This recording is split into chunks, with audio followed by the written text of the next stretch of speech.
more to try and enhance or help retailers from the grocery and the F&B space to increase that sustainability or increase that top line that they are all, them as the asset owners are looking for? Good afternoon. Najiva, that is the great question that all of us are asking time and again.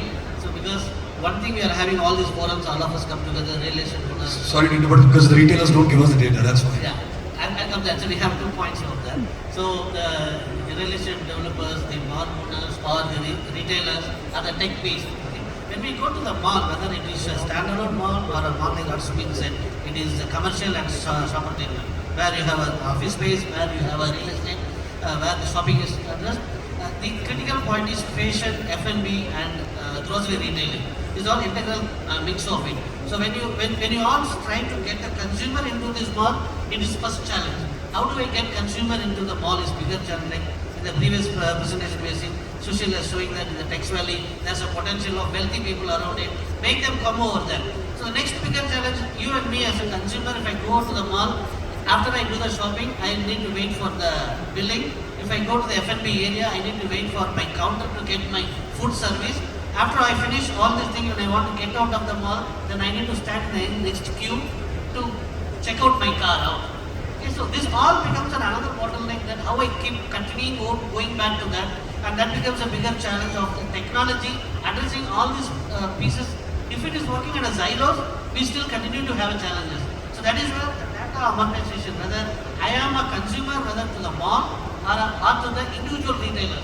If I go to the mall, then it makes more sense. Then I have a completely integrated package. Then Bhaskar comes into this mall, then he goes to this shopping area, whether it's a fashion, grocery or to an F&B, then he checks it out. There could be a separate parking company which works onto it. So Bhaskar has been identified. Bhaskar has been serviced across all these segments seamlessly. Then that makes more sense. So today, we being a pioneer in this technology, we are 25 years in India. Globally, we are 38 years, addressing a lot of retailers' front-end need of billing solution. So what we today realized is just addressing my customer is not my customer. Customer is more relevant for me. So who are the customers? We are.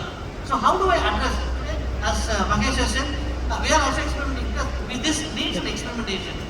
It cannot go without experimentation because today I need to take multiple stakeholders on the same platform. If I go to a food and grocery retailer, then I work only with that particular guy and comes out.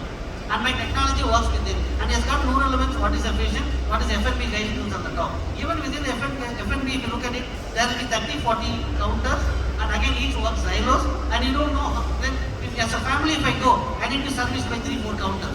Then it is our silo, then I need to go one by one. That would be another reason that if we have a comprehensive one, I don't need to worry about which is the counter, who operates it, but I can able to buy anything that I want. After you finish it off, then you also need to top up. Then if I see the queue, then you won't go there. So eventually, you brought in the crowd to the place, but you're not able to fulfill the complete wallet share of the customer. So what we are trying to do is, we try to integrate this, and we have spoken to a couple of malls, and we are in the experimental stage to do that. In the shopping mall, can I, in the food and grocery retailing, can I check out myself? And that's what we are demonstrating here.